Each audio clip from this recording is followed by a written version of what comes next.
It's time to see whether the 207-mile-an-hour Mercedes-Benz SLR McLaren is a real supercar. It's time for the track.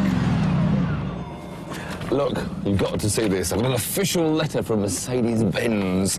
Please do not disengage any of the electronic safety features at any time. Sorry, Rob. My finger slipped.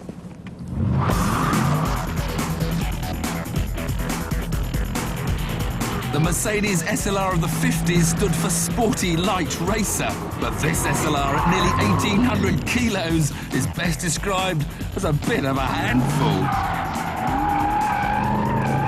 You certainly know there's a lot of weight underneath you.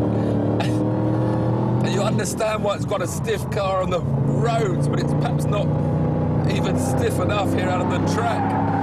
When I try to find the limits, it begins to roll, you think the back's going to go, but the steering isn't that communicative.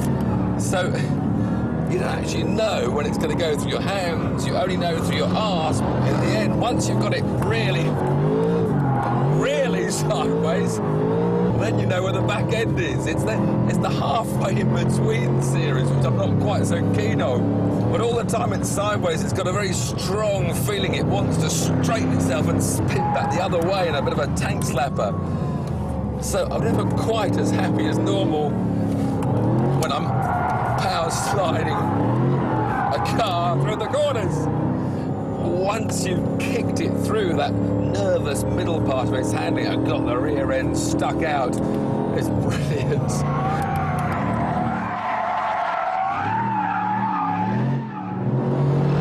Awesome engine really makes this car. The brakes, fantastic brakes. And certainly on a racetrack, they're magnificent. There's very little understeer really for such a big car. It does turn in very well. If only the steering had a bit more feel, if only perhaps I could have a sports suspension settings for track use, this would be a mighty car. As it is, it's just a mighty Mercedes. The SLR has awesome credentials, but as this vigorous wheel turning shows, it doesn't quite have the ultimate handling poise required to be hailed as the definitive supercar. That title remains with McLaren's other road car effort, a car that has just one more horsepower but does a record-breaking 241 miles an hour. It is, of course, my all-time favourite, the magnificent F1.